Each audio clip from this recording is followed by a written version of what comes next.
The story of the Torah was a fascinating one. I remember the first very many years we were meeting, I said, we don't want a Torah. We don't know from one week to the next if we're still going to have a group of people to meet. And I said, they're not cheap. They cost money, and we're just not going to be able to do that. And so we didn't get a Torah, which I thought was a really important piece of the congregation, but we didn't get a Torah for many, many years. And then finally, I remember coming home after one of our Rosh Hashanah services, and we had borrowed a Torah from Beth HaTefillah for High Holy Days. And I said, you know what?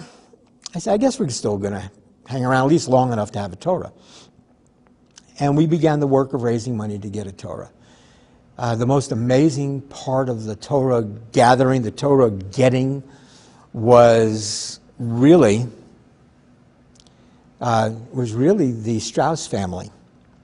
We were raising money, and it was going pretty slowly, but we were raising money, a few $1,000s here and there, and the numbers were climbing. And we found the Torah. We did an extensive search for the Torah. We had a Torah search committee. When we found the Torah we wanted, it was going to cost somewhere between $10,000 and $14,000, I forgot. And it wasn't the Holocaust Torah, which is what we really wanted, but it was attached to the Holocaust. It was going to come to us through a rabbi in Atlanta from Israel, a private collection. A man who had survived the Holocaust's children decided that a very suitable gift to their father, who had survived the Holocaust, would be a Torah of his own. And when he passed away, the kids didn't know what to do with it, so they sold it. And a rabbi in Atlanta purchased it. And it was in excellent condition, almost new, but it was penned probably in the very early 1950s.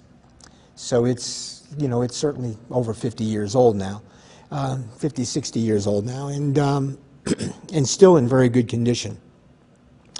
But when we really put the word out for money, we got a telephone call from a member of the Strauss family. It was a very touching call. They themselves were not Jewish. But the Strauss family, Harry Strauss, the Strauss who owned the Akusta Mill, he was in fact Jewish and was a very important member of this community. He married, I think, a Presbyterian woman, if I'm not mistaken.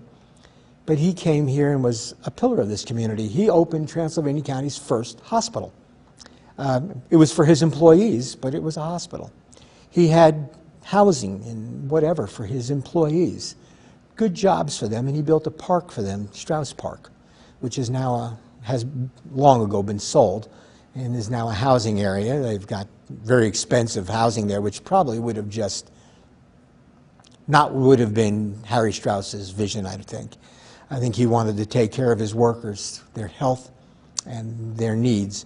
He also provided wood and lumber for a lot of the churches here, which is another unknown fact about Harry Strauss. But his descendants said it was important to them that if they gave money for the Torah purchase, that they wanted once and for all for the Brevard community to know that he did what he did, not just to make money, but to take care of the community because it's what he learned as a Jew to do. And his descendants wanted people in this community to know that Harry Strauss was Jewish.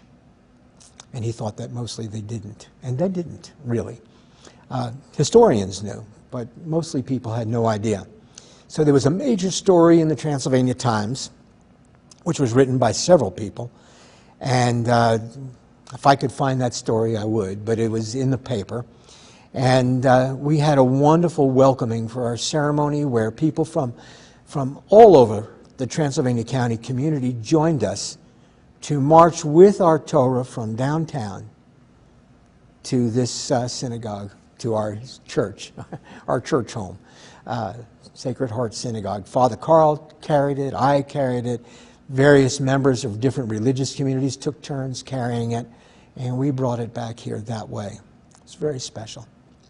One of the first things we did as a community, boy, this is going to be a backward step. But the reason I remembered it was 2001 when we started meeting is because very shortly after we started, we had the disaster, 9/11, and the Twin Towers were brought down. And I put out the word that we should have a gathering, and was shocked at the numbers of people who came out, not just Jewish people, but people from all over the community, came out to join us to remember that event. Other things happened along the way. We became very important in this community in other settings. Jimmy Harris, he paid for the bulk of our Aaron Kodesh to carry that Torah. And originally he was just going to supply the hardware, but he ended up doing a lot more than that. So the Strauss family paid for about 75% of the cost of the Torah, and Jimmy Harris paid for almost all of the expense of the Aaron Kodesh itself. Marvin was responsible for finding a cabinet maker who would make it for us. We spoke to several people, and the design we chose, and Marvin had a lot to do with that. He wanted it to be big enough and small enough. It had to be big enough to hold the Torah, because we don't have a tiny Torah. But it also had to be small enough to be able to roll in here for High Holy Day services. And anybody who's rolled the Aaron Kodesh in here knows that there are millimeters of space between the door frame and the Aaron Kodesh as it comes through. And we've just benefited so much.